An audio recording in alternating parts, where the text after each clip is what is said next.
What's up YouTube? I'm Guy, and today we're going to do a viewer response video. I got an email from a viewer the other day, and I wanted to go ahead and put together a little bit of a viewer response video, I guess. So we'll go ahead and read you that email that they sent me, and I'll kind of give everybody my thoughts and opinions on the topic, because I think it'll be useful not just for this viewer. It's a pretty good general question that I think probably a lot of people could benefit from talking about it. So here we go. Here's the email. It goes, "Hi Guy, I enjoy your content, so I've sent a $25 donation to your PayPal link to help support the channel. I'm looking for some advice, and I wanted to ask if you could do a video response like you have in the past for other people that have sent in questions. My grail watch is a Rolex GMT Master 2 Batman reference 116710BLNR. MSRP on that reference is $8,950, which is a significant sum of money. I'm 33 years old and work in the IT industry, but without getting into too many specifics, I'm probably a little underpaid, although fall into what would be considered middle class. I really enjoy watches and have probably gone a little overboard building my collection in the last 2 years. I currently have 10 watches, including several Seikos, Hamiltons, a Steinhardt, and a Glycine.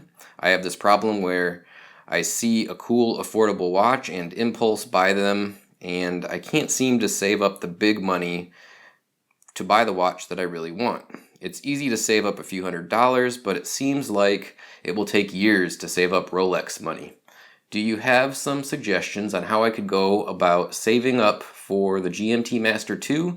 And when I'm ready to buy, where should I buy the watch from? Thanks for your help, Scott." Well, this is a great question, Scott. It's a situation that I found myself in not too terribly long ago, and I'd be happy to share my thoughts and opinions on this. I think it would be helpful for you, but probably a lot of people that are watching this video that are similar to us, that have a passion for watches, that like to collect the more affordable pieces, but really want something a little bit nicer to be potentially the centerpiece of their collection. Maybe they're only one watch collection. I mean, a Rolex is a fantastic watch. It could be any of those things. So what are my thoughts on your situation? First things first, you didn't say, are you married? Are you single? I'm married. So I'll assume at your age, maybe you're married, maybe you have a significant other, whatever the case may be, make sure that they're on board with this. That is the absolute most important thing you can do. If you have a wife or a girlfriend that you're living with, make sure that they understand that this is a goal of yours and that they support your decision to do it. If they don't, it's end of story. We don't even have to have this discussion. I will go out on a limb and assume that that is squared away. Number two, speaking of having things squared away, make sure that, of course, all of your bills are squared away. Your mortgage is paid, or your rent is paid, your car payments, everything is taken care of, and you have some amount of disposable income every month. Hopefully, you're also investing into, a retirement package, a 401k, whatever the case may be. I'm not going to give financial advice in that regards, but hopefully you're doing that as well. And you still have some disposable income after the fact. Now, you didn't say how much money you made, but you claim you're kind of underpaid but middle class. So let's assume that you're in that maybe $50,000 to $75,000 a year range for a salary.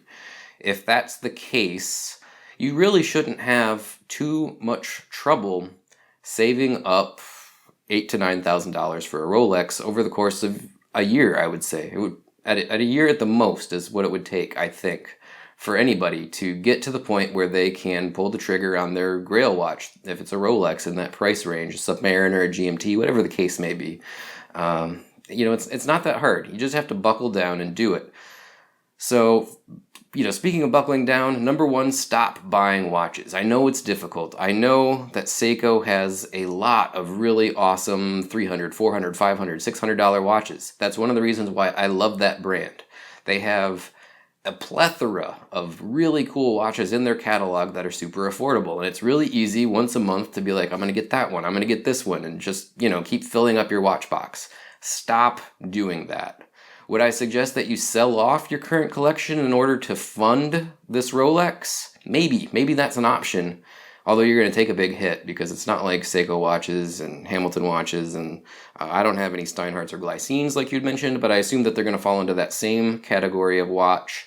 Resale on those isn't going to be super awesome. So if you got a $500 Seiko, you're not going to sell it for $450 probably, even if it's in great condition with the box and everything. So would I suggest you selling off your collection? I guess that depends on what your collecting goals are. Do you want this Rolex to be like a centerpiece of a bigger collection, or do you want to trim down and just have more or less a 1 or 2 or 3 watch collection?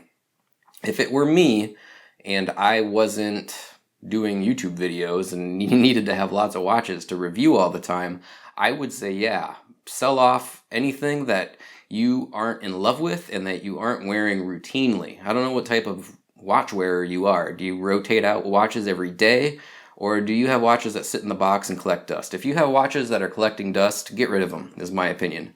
Even if you take a big hit, even if you're going to lose 20, 30, 40% on them, if they're not serving a purpose, you don't need them. So, that's number 2, I guess. Stop buying watches and consider selling off some of them if you feel like you have too many. The next thing is going to be trim the fat, is what I call it. And I'm going to tell you what I did in my life in order to quote-unquote trim the fat so that I would have extra disposable income above and beyond what I would normally have, okay? This is all going to sound a little silly, but when I add the numbers up at the end of this, you're going to see it's a big deal. So bear with me, okay? Just stick with me here. Number 1, trimming the fat. Starbucks. Are you and or your girlfriend or wife going to Starbucks every morning and getting coffee 5 days a week before work? I mean, that's going to be at a minimum probably $7 a day, $35 a week. That adds up to $140 a month. Do you really need that? I don't. I cut that right out. What about going to the movies?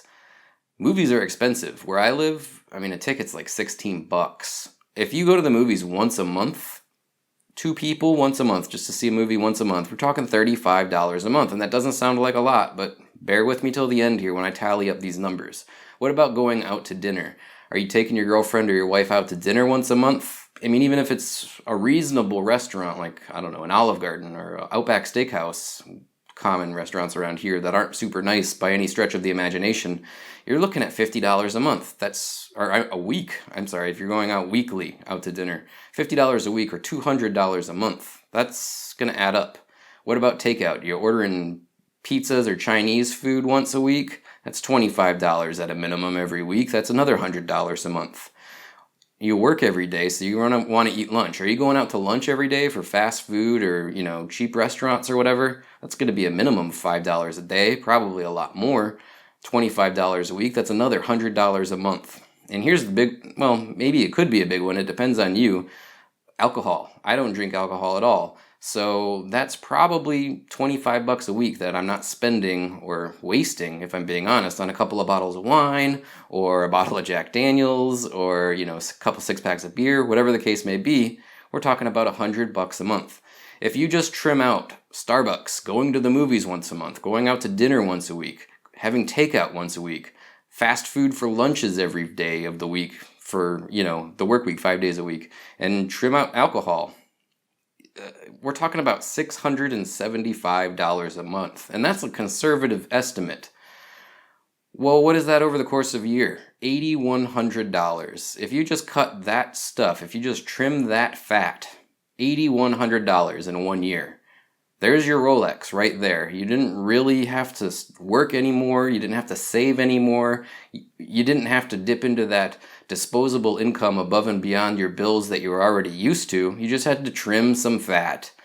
There's some other little things that you can do too, like, no more new toys, This goes along with not buying watches, but do you need a new phone every year? Do you have to buy a new $1,000 iPhone every single year? Maybe you don't, but I know there are people that do. Stop doing that. New TVs, other devices, video game consoles, whatever you're into. Trim that fat for a year or 2. Don't do that. What about, in my case, cars? I don't get a new car every 3 or 5 years. I try to make my cars last. Once your car's paid off, you're probably saving I don't know, $200-300 a month. I mean, that's an extra maybe $3,600 a year potentially. If you make a car last you an extra year, or extra 2 years, extra 3 years, that's another thing you can do. Here was a big one for me. I quit smoking cigarettes a couple years ago. I estimate that saves me about $2,200 a year. So yeah, that's my main advice, is to trim the fat. Pick some things in your life and think about it that you are quote unquote wasting money on. Things like Starbucks, things like going out to dinner once a week, takeout once a week, going to the movie theater monthly. How much are you spending on alcohol? Things like that. If you can trim some of that down just based on my simple list here, that's $675 a month. That's $8,100 a year. That's your GMT Master 2. So yeah, those are my suggestions on how you can easily get to your Grail watch inside of a year. Now the next part of your question is, where should you buy it from once you get to the point where you're ready to buy? Well, you have a couple of options. There's the used market, and I don't have any real suggestions on the best place to buy a used watch. Obviously, there's jewelry dealers and watch dealers, tons and tons of them. There's eBay, there's Chrono24 is a website, tons of places. I don't really know if I would be comfortable buying a used watch online at that price point personally.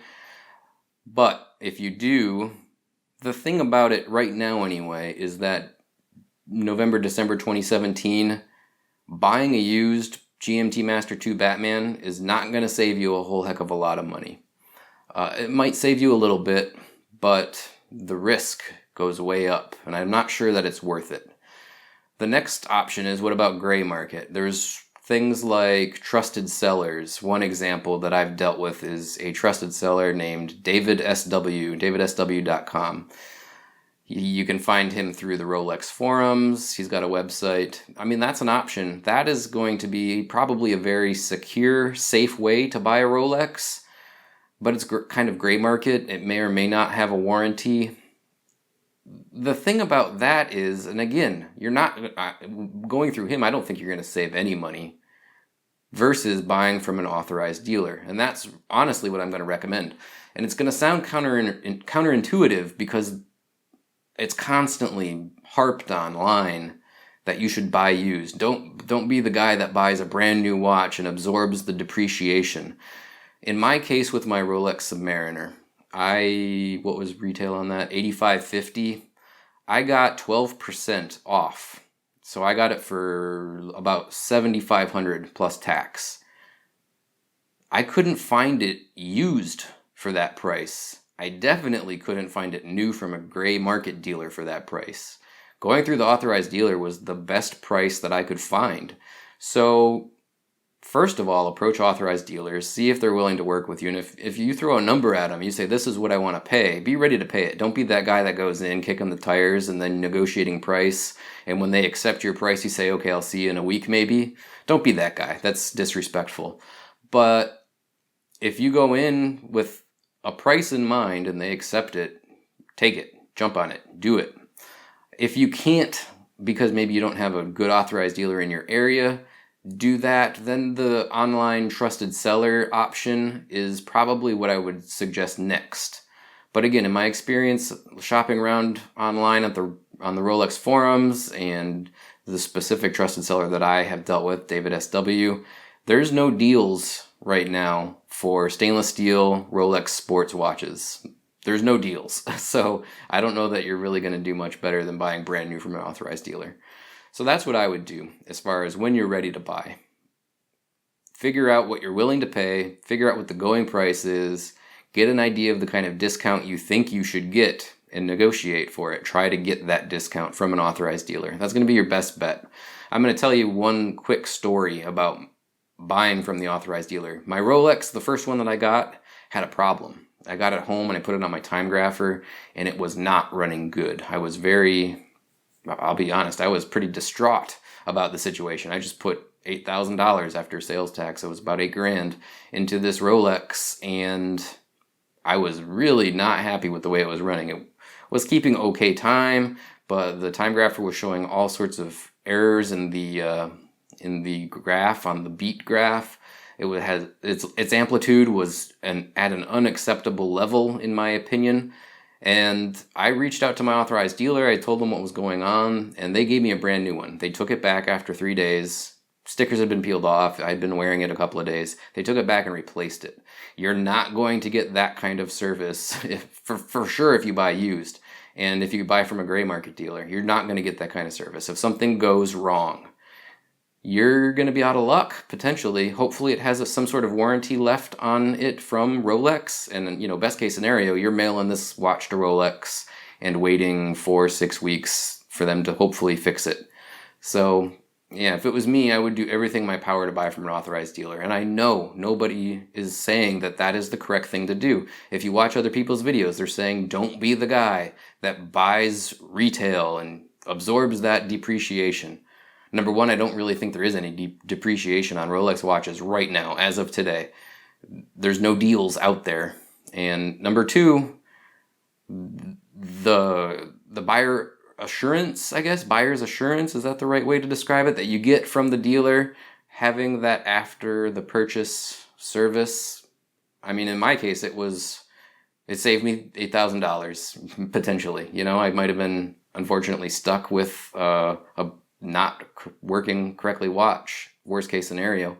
So, that's my suggestion. Again, do everything in your power to buy from an AD, and people are going to tell me I'm an idiot for even suggesting that. I know it already, but I believe that that's the correct thing to do. Unless the market changes. If the market significantly changes when you're ready to buy, and you'll have to evaluate it at that time. But right now, I don't think that there is any reason in this current market to buy used. Maybe there's still a reason to buy used. Maybe you can save a little bit of money, but certainly gray market. I don't believe that there's any reason to do that right now. There's no deals to be had. So there you go, Scott and everybody else. That's my suggestions. I hope you guys found this info useful. I appreciate you tuning in. And again, I love getting these email questions. If anyone out there wants to ask me anything, shoot me an email. Donations via Patreon or PayPal obviously are greatly appreciated, but not necessary. I'll try to do my best to help you out, regardless of what you can or can't afford to give. It's not an issue. So that's it for today, guys. I appreciate it, and we will be back later on this week with another video. Bye now.